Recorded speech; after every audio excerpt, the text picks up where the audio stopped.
Ladies and gentlemen, the President of the United States.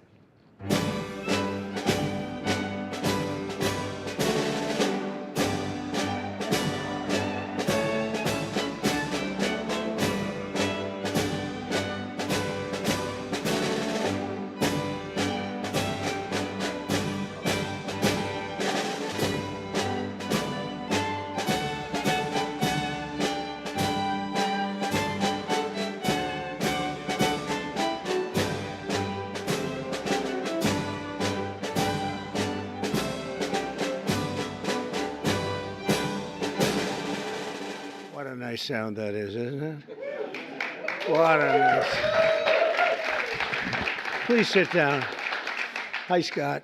So I always said that if I ever became president, I would play that all the time, no matter where I went in the building. But I've never really gotten to do it. I wanted it for breakfast, lunch, and dinner. It's so beautiful. And pardon me for being late. We had a great meeting with NATO, the Secretary General, and we're going to do something a little different for this country. We're going to supply weapons to NATO at a large amount. They're going to deliver the weapons, and they're going to pay for 100% of the weapons. So, a little different. A little different. Hi, John. So we're really, that's a big thing.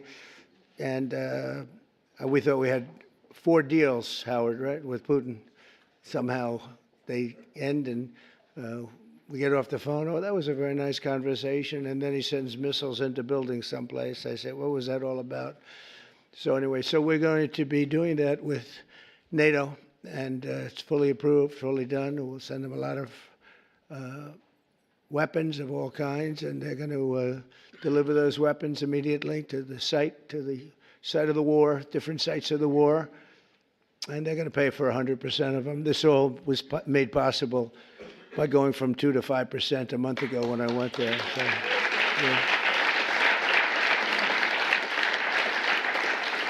And those countries, those European countries, and I said, look, we have an ocean. It's not fair that we did, because under the Biden administration, we paid about 3.5 times more than they did. We were in for $350 billion. Got nothing for it. We were in for $350, and they were in for $100. So, which really meant one thing, because you have great business leaders here. It meant very simply that they were better negotiators than our president was. But so this is a very important thing, and hopefully that will come to an end at the end of 50 days. If we don't have a deal, then we're going to have to do. We have no choice but to do secondary tariffs. You call it secondary tariffs, which are pretty tough. Which we don't want to have to do, but let's see what happens. But we thought we had a deal. Numerous times I'd get home, I'd say, First Lady, I had the most wonderful talk with Vladimir. I think we're finished. And then I'll turn on the television, or she'll say to me one time, wow, that's strange, because they just bombed a nursing home. I said, what? So we don't like that. But I want to thank you all for being here, and welcome to the first ever White House Summit of Faith and Business Leaders. You're really some of the greatest business leaders in the country. When I looked at some of the names, I said, whoa, that's big stuff we have here today. In fact, before I was president, I would have been very intimidated, but now I'm president, so I don't have to be. But today we celebrate the core values that built this country: and freedom, hard work, risk-taking, and above all, trust in Almighty God. You're very much into God in this room, and that's very nice. You're business leaders who believe strongly. We have some business leaders that don't believe strongly, and somehow you and I don't like them as much. But I want to thank Pastor Paula White. She's been my friend for a long time. And John, for convening this incredible group. You know, her husband's one of the most talented musicians in the world. Stand up, John. Stand up. Okay? I stole a couple of his songs for the rallies, and he never sued me, so I was very happy. But we all come from the same place, right? So it was great, and we appreciate it, John. Thanks as well to Treasury Secretary Scott Bessent, who's doing a fantastic job. He goes on television and he calms the market. I go on television, I rile the market, and I say, we better send him in there, Howard, right? And the market's become so calm and nice. So you're doing a good job, Scott. Thank you very much. You make any deals today? We got a lot of them, boy, I tell you, we have. But the best deal is just sending out the paper. You know, they keep saying, well, he hasn't made the deal. Well, we made a number of deals, but why isn't he doing deals? Because the paper is better than any deal we can make. Do you understand? The people in this, Kevin, they asked you that question this morning. You were great this morning, but they said, well, when is he going to start making deals? The next time we could say, just, no, every time he sends out a document that you have to pay 35% or 25% or 50%, or in one case, 100%. Those deals, you can't beat those deals, but we're still willing to talk. And they all, literally every country wants to make a deal. We're in a good position. You would call it a position of strength. I don't talk that way because I'm a politician now, unfortunately.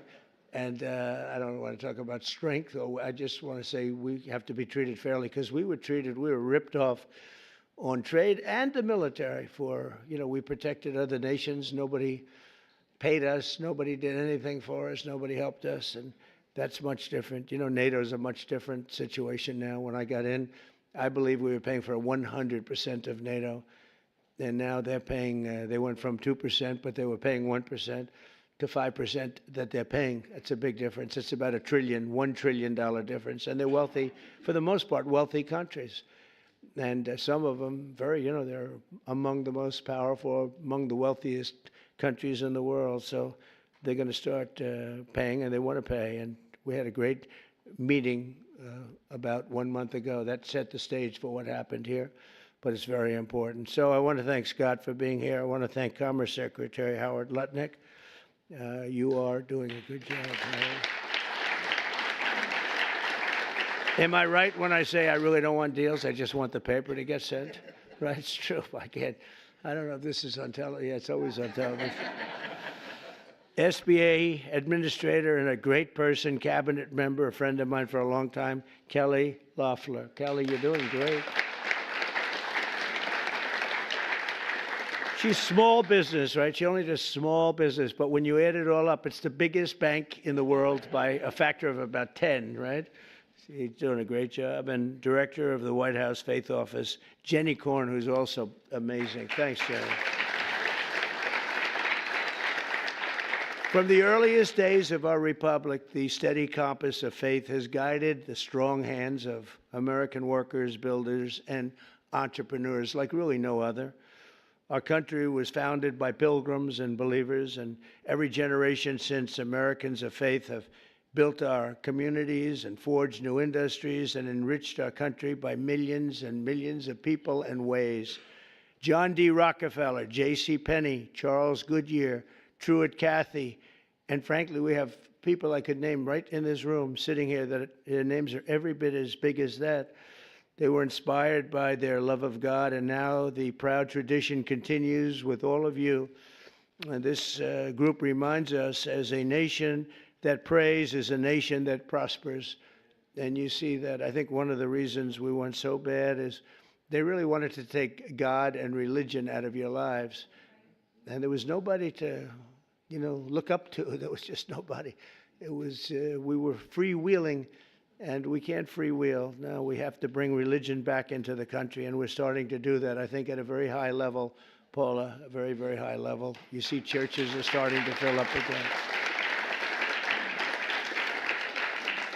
Under the Trump administration, America is prospering and America is winning like never before. Our country is back. So I was in Qatar, Saudi Arabia, UAE, and then a month ago we were in Europe with all of the NATO countries, European countries, and plus Canada.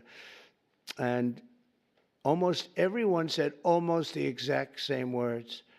They said, 1 year ago, your country was dead. Terrible term, but that's what it is. Your country was dead. We thought it was finished. And now you've got the hottest country anywhere in the world. It's true. Is the hottest country. Did you see they found $25 billion of essentially profits last night? They said, where did it come from? It came from management, but it came from tariffs. And it came from, good business skill, and I've always made money. Now I'm making it for you people. I've had good days and bad days, but in good days and bad days, I always found a way to make money, and we have to do that for our country. But and we did 188 billion in Scott just now, 188 billion in tariffs, 188, and we haven't even started yet. That's only for cars and steel. We actually have barely started. The economy is roaring, business confidence is soaring, incomes are up, prices are down, and inflation is dead. It's dead. We have a bad Fed chairman, really bad. If he would lower the rates, and I tried being nice to the guy, it doesn't help. He's like a knucklehead. No, he's a knucklehead. A stupid guy. He really is. You know, each point, think of this, each point costs us $360 billion. Billion. 1 point, $360 billion. 2 points, you got $700 billion. And we're way high. We're at 450 or 425, 450. And how do you go borrow money at 1% when the Fed has you at 450? And, you know, it's not that easy. I get angry at them. Why are we paying so much? You know, because he's got you up at this number. And we should always be the lowest. Now that we're doing great, we have no inflation. Think of it. Our stock market hit record highs. Everything's hitting a record high. We're really running good with no inflation. And we should be at 1%. We should be less than 1%. I think Switzerland is the lowest at like 0.5%. We should be lower because without us, there's no world. I don't want to sound overly aggressive, but without us, you have no world. And we've put our country on solid footing. We had a man as president who was the worst administration, worst president in the history of our country. We've had some bad ones, but he's the worst ever. What he did at our border can never be forgotten. 25 million people allowed to pour into our country, all unchecked, unvetted, murderers, gang leaders, gangsters, people that you don't want in our country under any means, terrorists. We have many terrorists in our country, and we're watching them close. Tom Homan, by the way, is doing a phenomenal job. Christine Noem is doing a phenomenal job.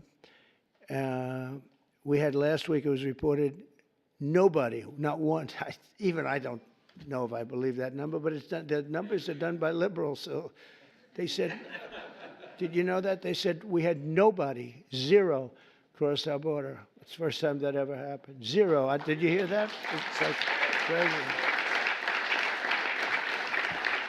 But we have people from mental institutions, insane asylums even. That's a mental institution on steroids, essentially.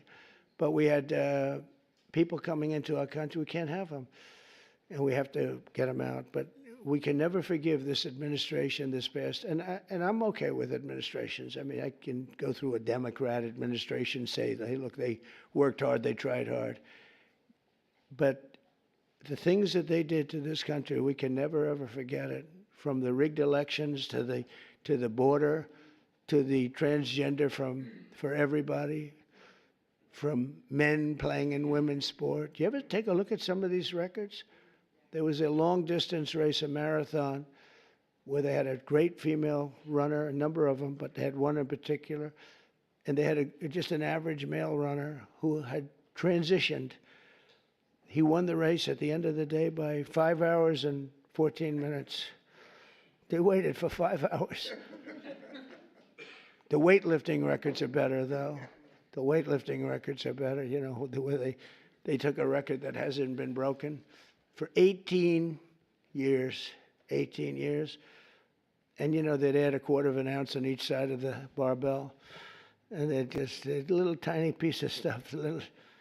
She'd go up and she couldn't get it up. And this guy comes along. Have you lifted before? Yes, at a low level. He was a low-level lifter as a man, but transitioned. And he goes up to that thing. Bing, bing, bing, bing, bing. Could have done it all day long. Broke the record by 119 pounds. The whole thing is crazy. The swimming records are pretty good, too. You got to see that. I told the story. You had this great group of young ladies, and they grew up with each other because, you know, they sort of swam at the top level. And they were swimming, and one girl was seriously injured. She looked left, and she saw the same girl she grew up with, Kelly, in California. Same girls, you know, that young age, they sort of rise to the top. She looked to the right, she saw the same girls, but there was this giant standing right next to her. And he had transitioned. You probably heard this. He had transitioned. And she'd never seen her before. And when the race was started, he blew by her so fast that she suffered massive windburn. They had to take her. It's true.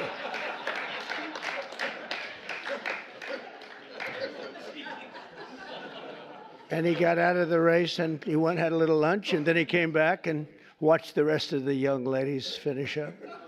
The whole thing is crazy, and it's so demeaning to women. It's so demeaning to women. But it is what it is. But what they did to this country, and we ended all of that, as you probably know. We ended the woke. The woke stuff is no longer in favor. But we're doing fantastically. Wages for blue-collar workers have surged by the most in over 60 years. Gas prices have reached the lowest level in 5 decades. Actually, we're going to see some really good numbers. Drill, baby, drill. Drill, baby, drill. I got to make sure that people can afford to produce the gas. But the gas has gone to the lowest level in decades. And you're seeing $1.99, $1.98, and I saw $1.95 at certain states. Not California, because every time it goes down, they add taxes onto it.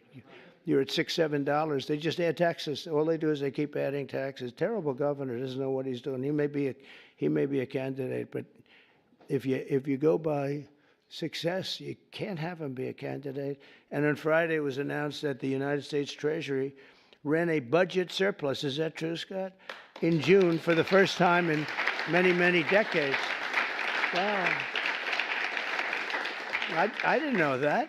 That's a good one, too. I'm going to have to put that in my repertoire, Scott. But the biggest victory of all came 10 days ago when I signed the One Big Beautiful Bill into law. Right? And just as I promised, we did something that was amazing. You know, everybody was against it. I wanted it. I know Scott and Howard liked the idea of it, too. But it was very risky because they've never done anything like it in terms of the size. It's the biggest bill ever passed, of its kind ever passed, by far. And they were going to cut it into 2, 3, or even as many as 7 bills. And I said, the problem is that in the one big bill, everybody gets something. When you cut it into 7s, there are 4 or 5 of them, or 3 of them, right, Kevin, that you get nothing. All they're going to do is fight it. You'll never get them passed. And so we went with it. I was on a show called Deface the Nation. Have you heard of it? They're so bad. They're so bad. These people, they're so average. But I was on this show, Deface the Nation. Ladies and gentlemen, President Donald J. Trump on Deface the Nation. No, but they're all so bad. But we were on the show, and she said to me a question. She said, what would you call this bill? Would you want to have it called One Big Beautiful, or would you rather see it? I said, what I want is one great, big, beautiful bill.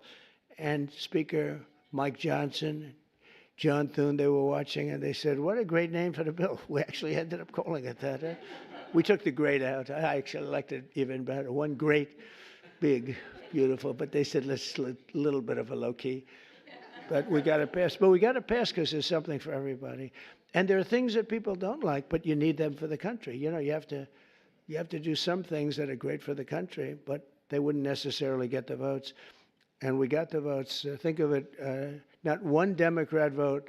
All the goodies that we got, not one Democrat voted in either the Senate or the House. And we're talking about tax cuts and business. I mean, so many different things that are so good, right? Not one Democrat vote went with us, not one. So we had to get almost every, in the House we got 218 to 2. Think of that, 218 to 2. Nobody could do that.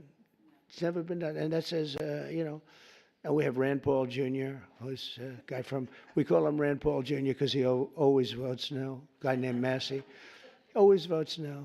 We had another guy who I helped very, very strongly, helped him with a very personal situation, got him through it. And he voted no. I said, thank you very much, I appreciate it. And then we went to the Senate, and you had, of course, Rand Paul, who always votes no. They call him Just Say No. I think they think it's, no, I think they and you know, I got him elected. I had to go to Kentucky twice to do rallies to get him elected twice. But they forget, a lot of politicians forget. And then we had a couple of others. Susan Collins, she's another one, Just Say No. She always, brutal. And we had some people, Tillis, I guess, was a no, right? He was a no. And they said he was brave. He said no to the president, but he resigned the following morning. So anyway, that was terrible, I thought. But we couldn't lose more than 3. And we had 3 that said no. And so we won that 50 to 3. So it's pretty close. And a senator came over to me and said, I can't believe you won the House. Great guy, this senator, Eric Schmidt, who's doing a great job. He said, I can't believe you won the House. I said, actually, so remember 218 to 2, we needed 3, so we could have lost 3. We actually only lost 2. I said, no, actually, the Senate was tougher than the House of the 2. That question is asked to me, who was tougher? I'd say the Senate was tougher, actually, amazingly. It shouldn't have been. We had a slightly bigger margin in the Senate proportionally, but it was brutal. It was, they said, sir, we have 12 hard no's. You know, hard no is not recoverable, right? This was at 2:30 in the morning. Mike Johnson called up. It could be 20, but it's at least 12. So could you call them, sir? And I said, what time? I said, 2:30 in the morning. And we have to win, right? We can never give up. The people in this room, right? You never gave up. Mike supporter right from day one, and her husband with a bad damn back, right? How's his back? Is he okay? Every time I see him, he's got a bad back, but he's got a lot of cash, so. A lot. He's got a lot of cash. But no, they're great people. Thank you very much. I do appreciate you. You were there right at the beginning, you know, always was there. But we have a situation where we call up these people at 2:30 in the morning, and I called up. I got along with them all great. I liked them, but they're tough. You know, they're congressmen. When you're a congressman for 20 years or you're a senator for years, you're smart and you're a survivor because you go through all sorts of hell. But I called up Congressman. I said, Jim, hi, Jim, how are you doing? And he said, fine, sir. I said, family's good, yeah. He said, sir, you have my vote. I never said what I was calling about. I said, I do, thank you very much. But how do you know what I'm calling you about? Well, he said, sir, I've been your friend for 2.5 years. You've never called me during normal hours. So I assume that if you're calling me at 2:30 in the morning, you're not calling me to ask me, how's the family doing? I said, yeah. So, pretty good. So I called up everyone. I think everyone with the exception of one had to speak a little bit, but I call up, sir, you have my vote. Thank you. Sir, you have my vote. Think of that. And we got 12 votes in a matter of, I called back 20 minutes later. I said, you got all the votes. That's spirit, right? That's spirit. They wanted to maybe hear. They wanted to have a little love. You know, the sad part is that some of the best people are the people that don't get any publicity because they go with something because it's good. So a guy like some of the people I'm talking about, but some of the people where you didn't even have to call, they vote yes, 100%. You don't have to waste any time with them. You don't have to beg them, come on, you can do it, come on, let's have lunch, let's have dinner. And then you have other guys that want you to suffer. I mean, some of these people that I just mentioned, whose names I just mentioned, you got to go through hell. And the ones that are really good, and they love the country, and they're doing right. I mean, what's the alternative? You know, the alternative here, you're getting the biggest tax cut in history, and with the Democrats, you're going to have the biggest tax increase in history. Now, we could go into 100 other details. They're equally as crazy. So I said, so what's the difference? So you're going to say no, and you're going to have the biggest tax cut in history this way, and you're going to have the biggest tax increase the other way, and you'll probably end up in a depression, because if you ever did that, it would be a shock to the whole world. That's what happened in 1929. I said, so you're going to vote for the other side? Well, sir, I'll do what's really appropriate. You know, the losers. But you have that. Really, they're grandstanders. You know, you have grandstanders, and you have them in every business. And the Democrat has far fewer. They're grandstanders, but you know, the one thing about them, they have bad policy. They're evil people in many ways, but they stick together. You don't have it where you don't have, I don't want to use too many names, but you don't have a Mitt Romney in the midst who makes you suffer. You don't have some of the people that I mentioned who make it so hard. They make it so hard. And the alternative is one of two things. You can either get all these things and make the economy strong, or you're going to literally have perhaps a depression where you people so rich, so beautiful, so nice to look at, will be totally busted. And let's see how long your wife stays with you. You're beautiful.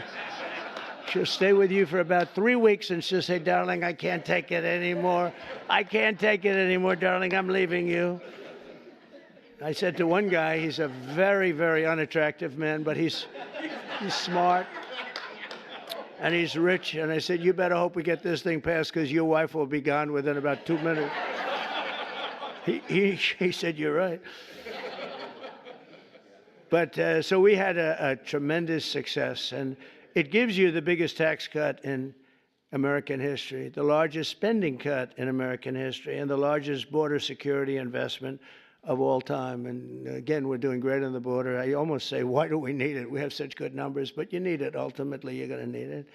I built hundreds of miles of border wall. Without that, you could have never had the results that we had. But to lift up the American family, we increased the child tax credit and made school permanent. We made it all permanent, the school choice. And we expanded school choice. And for every newborn child, we created what's called the Trump accounts. And this was Michael Dell. I don't know if Michael Dell's here, but Michael Dell, well, you tell him I mentioned his name, because it's true. He would call me for 3-4 years. I didn't know Michael. I just know he's a great success story and a great guy.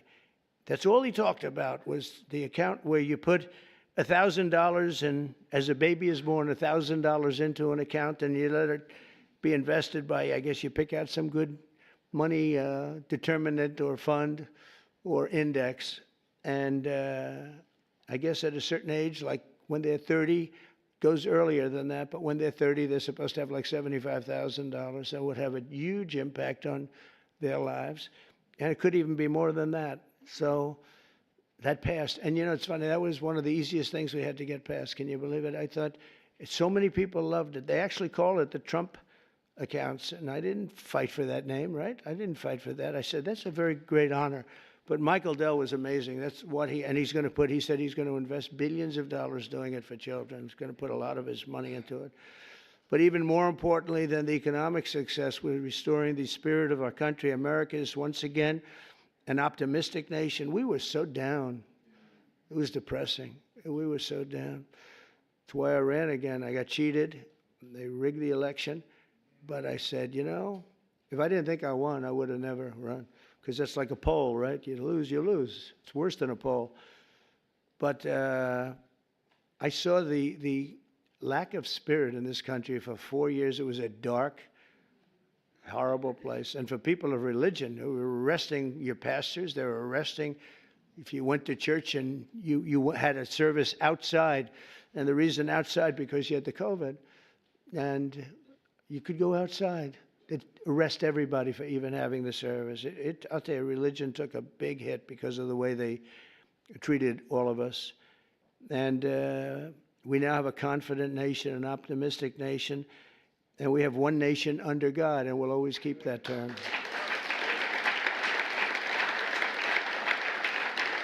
And we're bringing back, very importantly, and not just evangelicals or Protestants or all religions, we're bringing them back into our country. As president, I've ended the radical left war on faith, and we're once again protecting religious freedom like never before in our country. We're protecting it, like never before. We're getting rid of the Johnson Amendment that didn't let the pastors and ministers and everybody speak about politics. Now you're able to speak about politics, Paula. You can say, I don't like that guy, and they don't take away your tax-exempt status. You know, they take away tax-exempt. And I'll tell you, remember when that started? It was at the meeting room before I ran, 2015, a year before the election. And I was with 50 faith leaders. They were great, very well-known people, mostly Protestant, but you had rabbis, you had an imam, 2 imams, and we were talking. And I said, I'd love to have your endorsement. And they looked at me like, what? I'd love to have your endorsement. We have such respect for you, and you control it, really very powerful. And they looked at me, they didn't say anything. Do you remember that? And I said, what's wrong with these people? I didn't know about the Johnson Amendment. Don't forget, I never did this stuff before. It wasn't like I ran. I was on the other side. I was on the same side as you. You write contributions to people that you like. But I never ran, so I didn't know about the Johnson Amendment. And I called Paula and Jenny aside. I said, could I ask you, when I said I'd want your, support, your political support and endorsement, they looked at me very weird. What's going on? Well, sir, there's a thing called the Johnson Amendment. And if they even speak about anything having to do with politics, they will immediately take away their tax-exempt status. And if they lose the tax-exempt status in your world, that means you might as well close up your church. I said, you got to be kidding. So I can't really. And I told them, we had another meeting a couple of months later. And I said, you people in theory are the most powerful people. You're more powerful than man or woman because we have more than 50. Let's assume men and women are 50-50, but you have 80% between all the different religions. I said, you have more power than anybody, but you're not allowed to use your power. I said, we're going to get rid of that because people want to hear what you have to say more than anybody else, pretty much. And we did get rid of it, and we launched something that's great. And now you see people, if they like somebody, they're able to talk about that somebody for office, right, Jenny? We're able to talk about a certain politician that has your values and likes your religion. It's okay. And we got rid of that. Was Lyndon Johnson, a very powerful guy.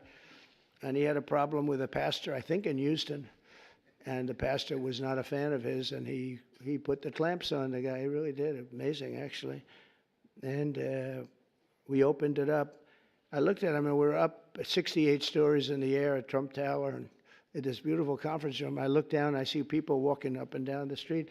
I said, that means that person walking up and down the street, any one of them have more power than you do because you're not allowed to even talk about it. You were even afraid to talk about it, but they're not afraid any longer, and I think they appreciate it.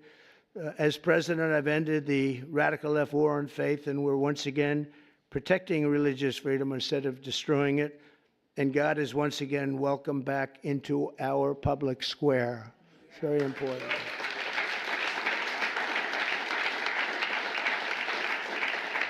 And I stopped the Biden administration's persecutions of Christians and pro-life activists. They would put people in jail if they even uttered the word. And, well, look at me. I mean, look what happened to me. I was under investigation more than the late, great Alphonse Capone. Think of it. Al Capone would kill people for dinner. If he left the room and he didn't like them, he'd have them shot, killed, buried under a building someplace as part of the foundation of a building. They're all over the place. And I said, I had more time under investigation than the legendary Alphonse Capone, or probably anybody else. But I had a lot of good people with me, and most importantly, I had the base with me at a level that it actually became stronger. The one thing I did that was very helpful, I was indicted 5 times. Think of that. Indicted. That wasn't a word that was in my father's looking down, my mother's looking down. That my son's not supposed to be indicted, I think. I got indicted 5 times, impeached 2 times. All bullshit, right? All terrible stuff. And I got impeached for making a perfect phone call. Good luck, congratulations. I had a guy come up to me, a secretary of energy from before. Sir, could you call up, of all people, President Zelensky? And I called him. I actually held off. He must have come 10 times. Please, sir.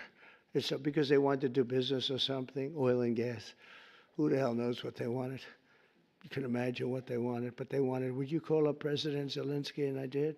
When I finally got him, I said, congratulations on your win. He had just won. This is early in the process. Should have never been, that war should have never taken place, by the way. If the election weren't rigged, that war would never be happening right now. Millions of people being killed. That war would never be happening. But would you call up? So I say, hello, President. How are we doing? Everything good? Good. Congratulations on your big victory. Wonderful job. Great, great, great. Hang up. That's it.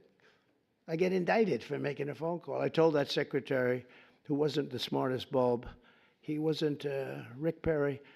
You don't want him on your debate team, let me put it that way. Rick, you're not going to be on my debate team, Rick. But he's the one that asked me to do it, Rick Perry. And I said, thanks, Rick. That was a wonderful suggestion. I just got indicted over your stupid call. This is what we have to put up with, right? This is what we have to do. We have to put up with things. But it's been an amazing period of time, and we've straightened out so many bad things in this country. I created a Presidential Commission on Religious Liberty and established a Department of Justice task force to eradicate anti-Christian bias, because you have a very big anti-Christian bias that you don't think about and you don't hear about it. I established the White House Faith Office to defend and represent people of all faiths, and it's located in the White House. You've never had an office. We've never had that.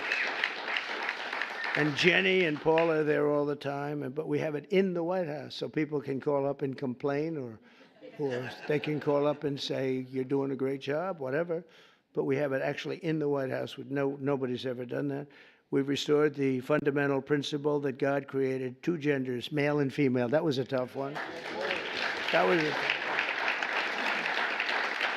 And we're defending parents' rights, where the parents' rights have been taken away from them in schools. You look at some of these school boards, it's like they're brutal dictatorships, and we brought it all back. The parents have the control now, and last Monday, we effectively eliminated the infamous, as I said, Johnson Amendment, such a big deal, and various other amendments and things that really took away your free speech. That's what they've done. They've taken away free speech. I also want to recognize the incredible contribution of our great First Lady, Melania, and she says hello. And Melania did the Be Best initiative in supporting children in our foster care system. She visits a lot of children, a lot. Yesterday we went to the game, the soccer game. I don't know if you saw it in the Meadowlands. It was incredible. And she's always thinking about the children that have a hard time in helping America's young people reach their fullest potential. And it's remarkable to think that it was only 1 year ago this week that my time on earth nearly ended. And if you look at that, God was with me, because that's something that, in theory, I should not be with you today.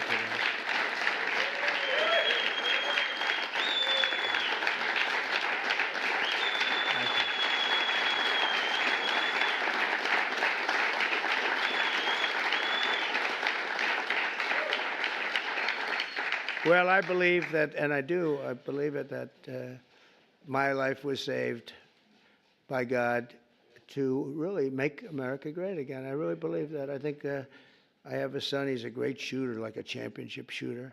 Don and Eric was a great shooter, both of them. But they said that at that distance with that gun, you didn't have a chance. And we turned the head at the right time, didn't we? Huh? We turned the head at the right time. So I don't know. Some people say it was lucky, and some people say something else. I say something else. I think God helped us. So I always believed in giving back to this nation, a nation that we love so much, and I know that everyone lives by that same sacred principle. The people in this room do, I can tell you. I hate when I see complainers, people that complain and they don't do anything about it. Like in many cases, the media, not all of the media. I must add something because we won in a landslide. Think of it, we won every swing state. We won by millions of votes. We won the popular vote. We won there's a district vote that's very interesting. It's where the whole map is Looks red for Republican, by the way. But the whole map came out, I think it was 2,750 to 505. Think of that. That's broken into little districts, little areas. We had an unbelievable election, and so I don't know, somebody said, yeah, how do you win without the press? But we have a hidden press, and the real hidden press and the hidden vote is the people and the word of mouth. Word of mouth is more important than the press, and they see what we do, and they see how we do it. I want to thank all of you and your great communities, and just it's a blessing to our country that you're here, and a blessing to our country that you become so successful and so great. And people look up to you, have no idea. You don't know.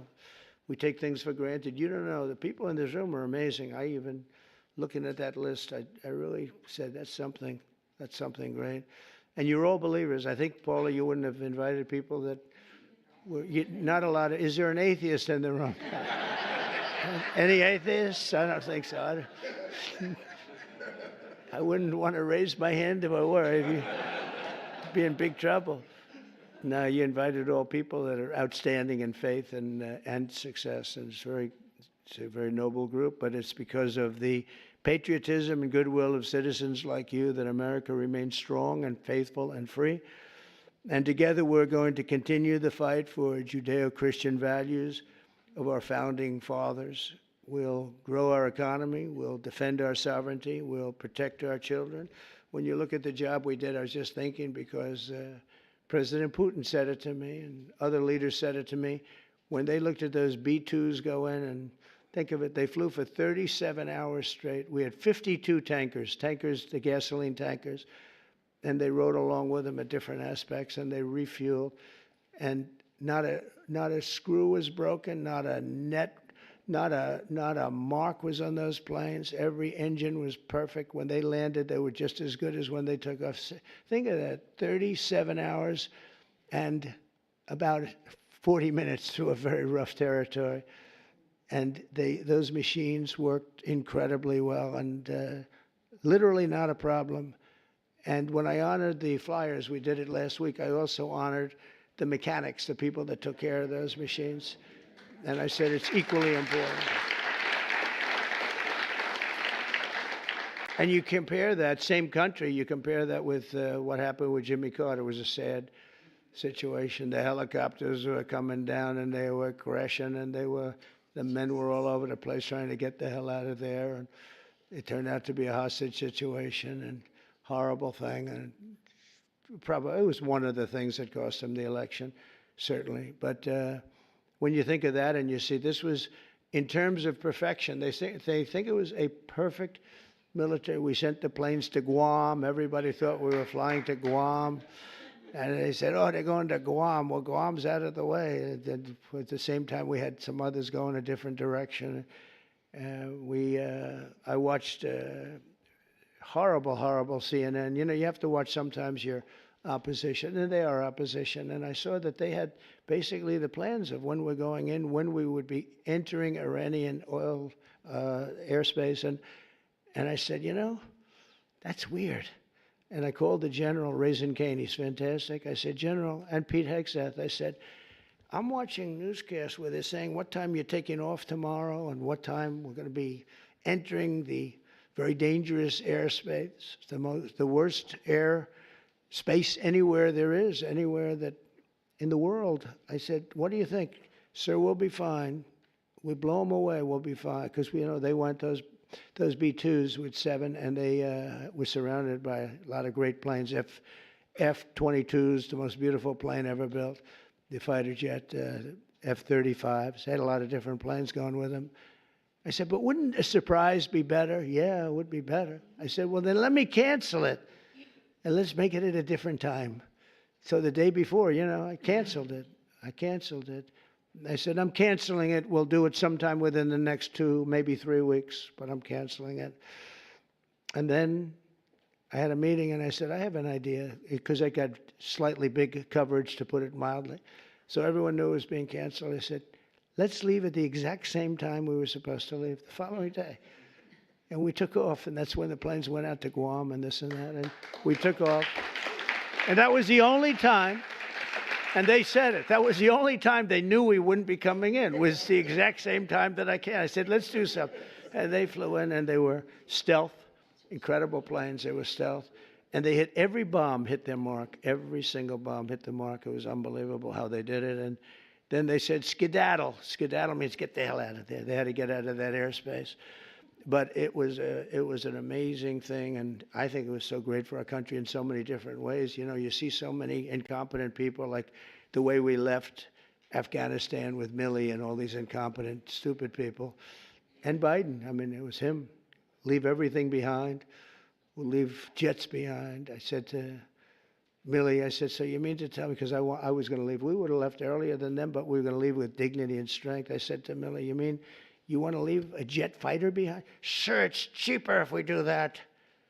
I said, wait a minute, give me a tank of gas and I'll fly it to Pakistan, or I'll fly it to someplace, or I'll fly it back home. Why is it cheaper? Oh, it's just cheaper. That's when I realized the guy was grossly incompetent, okay? He's telling me it's cheaper to leave a plane than it is that the planes cost $150 million apiece. Let's leave it, sir. It's just great.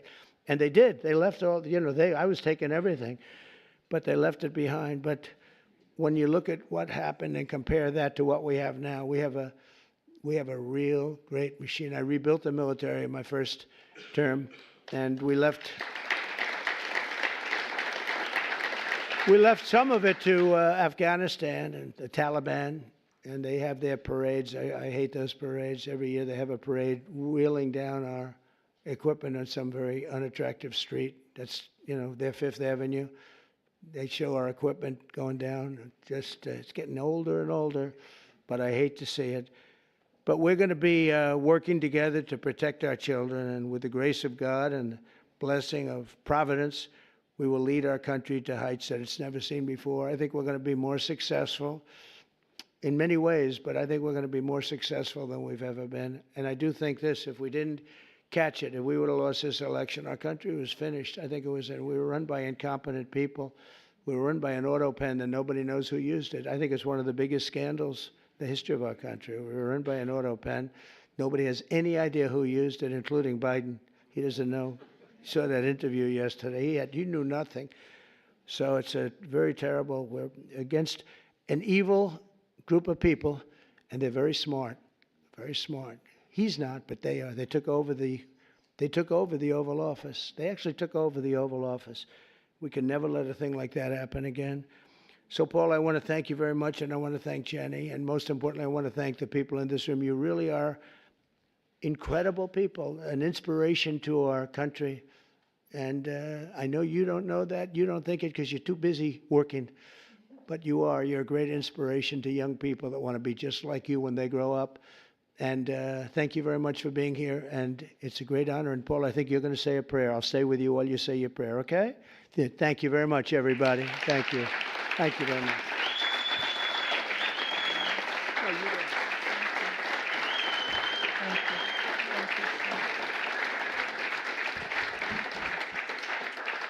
Thank you so much, Mr. President. You guys may be seated for just a moment. And he is our greatest champion of faith of any president that the United States of America has ever had.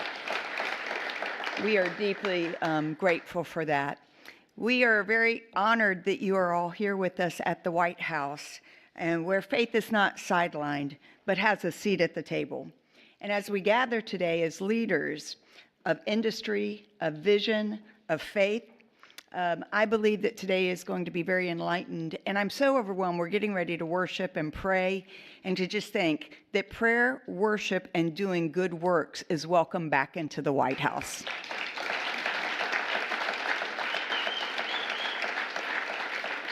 President Trump, is a historic and a bold move, established the White House Faith Office to recognize some simple truths: that America is strongest when faith is engaged and not silenced, when believers are activated and they are not isolated. This administration understands that people who are of faith, who are entrusted with wealth and influence as you are essential to building a stronger, freer, and a more compassionate nation. You're more than just CEOs and business leaders and entrepreneurs. You're stewards on divine assignment, builders of legacy, and vessels of impact. You've been called by God to his kingdom for such a time as this. And together we are witnessing something absolutely remarkable. More has been accomplished by this administration in the past 5 months than in the last several decades.